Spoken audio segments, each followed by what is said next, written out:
Hey guys, we are happy to have you once again and welcome back. And today's topic lies on the family bonds and relationships. And before we get started, let's maybe dwell on the trending issues that has been happening in Kenya and maybe outside Kenya. So first of all, you have the deputy president being hospitalized. Have you heard of that, guys? Hospitalized like 1 hour ago. Yeah. And I think these are just the effects of depression. Because wondering how you're going to manage the public perception and your personal perception, unakuwa impeached, how are people going to say about you? Yeah, the DP collapsed like a few hours before today was supposed to go to the Senate so that he can express his side of the story because of the cases that he's being allegedly reported about. But few minutes before this time, a few hours before he could get there, he has been hospitalized because he collapsed. Hey, what a country! Like unafanya na kadi laughing, what is this person is suffering from depression? Oh my! But I sympathize with him. Sorry for him. Because he's the first president to be impeached in his term. Yeah. This is the first time actually. Okay, anyway, take heart, our deputy president. Yeah, and it's not funny. Yeah. Now there is this pastor mwenye alipatikana in bed with another wife. What? So imagine another person's wife. Yes, another person's wife. So wakati amepatikana akakimbia tu without clothes na akaacha gari yake akaenda. Imagine this is the pastor anakuja Sunday anakuambia Bwana asifiwe. Imagine. Do not fornicate. Do not fornicate. Do not sleep with another person's wife. Imagine. And he's coveting out there. Where we are going, where our descending manze. Yeah. It's so scary. Yeah. Fornication because actually this is the second case I've heard of pastors sleeping with other people's husbands, wives, husbands actually. This is the second case. Then I think we have some serious discussions with these pastors. Yeah. They need psychiatrists. And then he's running away. Yeah. And then on another issue is that earlier this week there was a father, a priest, a Catholic priest who was trading just because he had a sermon and he decided today I'm not going to tell these people about God is opening doors for you, but he said the promises, yeah, the promises. He decided to preach about thief, about the sermon was about thief and whatever, and he read a scripture. But now, what makes it strange is because the president was there. So the president felt attacked by the sermon. And then, but was it necessary for him to be detained? It was just a scripture. It was just a scripture. Yeah. Why do we always want to hear about God is opening doors for you, receive? But that's the confusion comes in. Why did he just decide to choose this topic on that very day? Because maybe it's a Raha alimtembelea siku akamwambia go read that sermon. So but it is the truth. Truth hurts. Yeah. So it hurted. Actually, it must hurt. Kwani wewe sikuwa hurt. Of course it will be. Okay, so guys, that's what has been happening in Kenya, majorly in Kenya. Yeah. So let's get started to this topic. That is the question here was, should family bonds stay broken or not? And under that we are going to discuss the silent weight of broken bonds. Yeah. So let's get started. May feel like they should stay broken because I don't know, because I feel like once a bond is broken, okay, for me I feel like once a bond is broken, let it stay that way. Because I don't need to force myself to somebody. Once a bond is broken where it was created, then abruptly it began to break down. Let me, for example, you are talking with somebody and then all of a sudden there is that silent time. So do you expect me forever to be the one coming up and saying hello, how is you? No. Let them stay broken. Because again let them stay broken because again if you are not helping me in my life, stay away from my life. Okay, what's your take home according to this topic? Like, why should you actually agree that these bonds should stay broken? Like, why?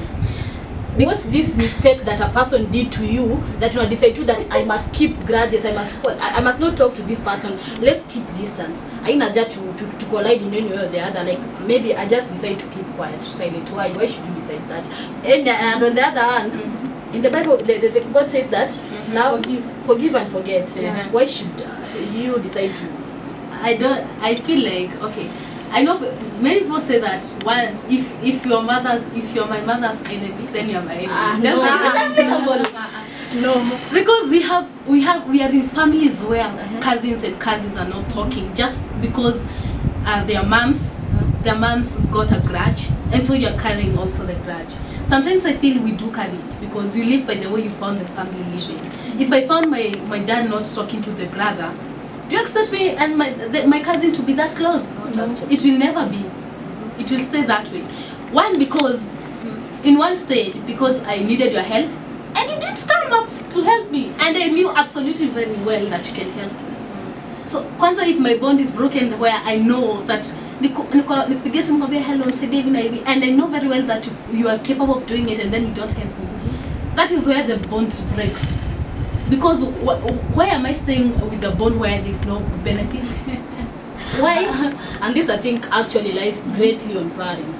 Kwa sababu you as a parent, I think this is a disease that has been eating many families. Yeah. Kwa sababu you decide to give birth, like umezaa, and you had a grudge with some family member. You decide to tell your child, wacha nikupate kwa mtu fulani. Yeah. What do you expect this child to do? See, actually, I continue this enmity. The child gives birth, the bond continues, the generation continues in kuendelea na kuendelea. Enmity grows. So this poses a great question to you parents. What are you telling your children? What are you feeding your children with? Like enmity or friendship or love?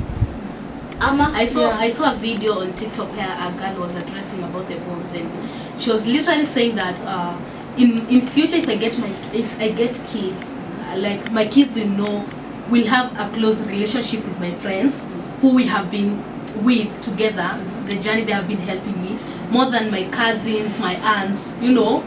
And I thought of it and I was like, she's making sense. Exactly. Yeah. Let me pose a question here.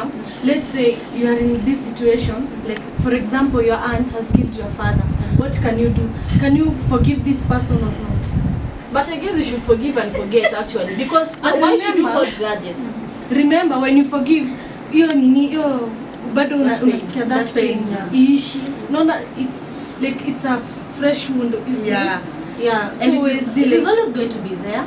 Actually, the pain will remain forever and forever. Years will come, years will end. But you know, this thing has already happened.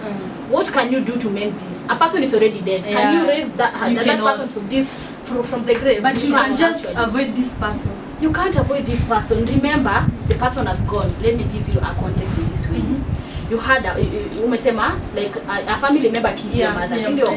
Your mother dies. You decide, I'm not going to collide with any of my family members. The reason being, they killed my mom. Umebaki peke yako in the world. You have no one to turn to. Umepatwa na shida. Who is then going to help you after you've been involved in a trouble?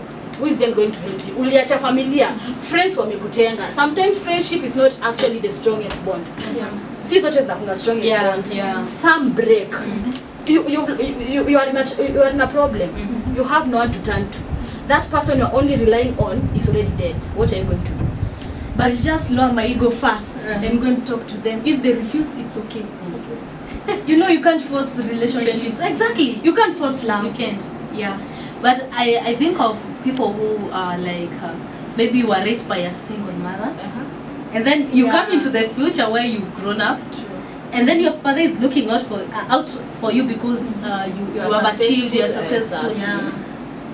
To hell with you. I can't do that to hell with you, but this is a person you're carrying his blood. No. This is that. When my mother was struggling, I needed you are not there. That is my point. I understand. By this point, this person is coming to you telling my daughter, my son, I'm so sorry for what happened.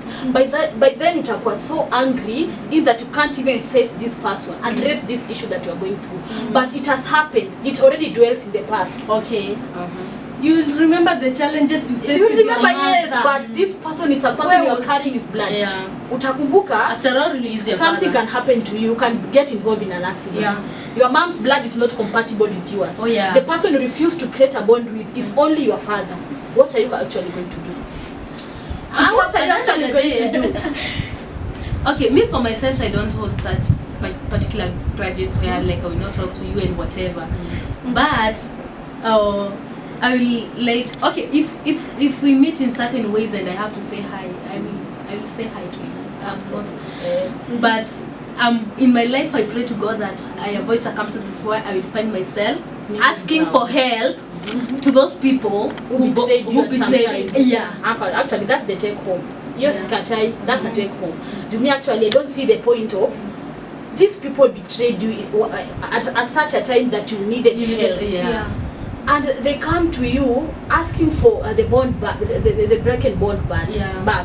What are you going to do? Me, actually, I won't. Itakuwa hard, but I can't. Mimi actually nasemanga I can't lower my ego to someone who betrayed me.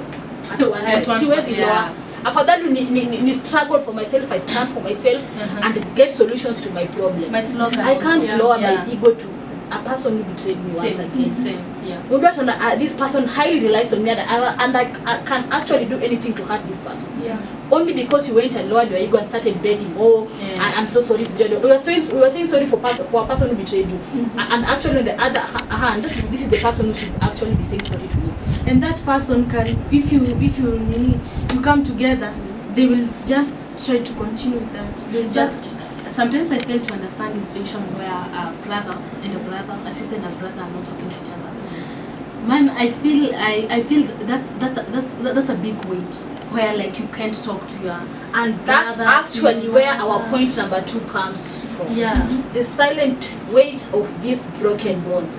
In as much as you're saying that you can't mend the broken bonds, what are the effects of these broken bonds? Remember, you can decide not to talk to this person, but there are side effects. It will reach a time you will need someone in your life, and you betrayed this person at such a time that he needed you the most. What are you actually going to do? You can't rely on anybody. So you should also consider.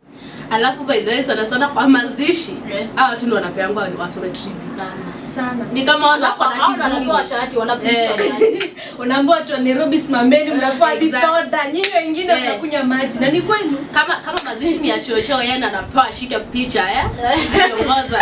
Yeye nyinyi the rest. But it's okay, our day is coming. We'll reach there. Okay, actually, so that's actually our discussion of today, and this lies actually to you. If you are having this issue with a family member of yours, remember that at one time you need this person. Even with the fact that you are saying I can't actually ask for something from this person, it will come a time when you will have no one in your life and you just have to go back to this person. So try as much as you don't want, try harder to mend these broken bonds. Because if you decide to not mend them, itafika time utahitaji mtu, itafika time utahitaji help, itafika time utahitaji arambe unataka kuenda abroad. You have no one to contribute for you actually. Ulikuwa unasema church itanitolea, church waseme tunafaa kutolea. The only person you can go to is your family. Actually, family is the only bond that can stay stronger because these are the people that you are carrying the same blood group from your grandmother, from your grandfather, from your great grandmothers. You need to mend these broken bonds actually. So the question lies to you. Give us your feedback on the comment section actually. Continue liking, sharing and subscribing to get more lessons and to get more impacts, because you have to create awareness to everyone, because without this we can't actually be, without your support actually, not without this, without your support you can't go anywhere. So just support us by liking, sharing and subscribing, and even giving your views on the comment sections. And we love you guys. It was nice having you once again. Thank you.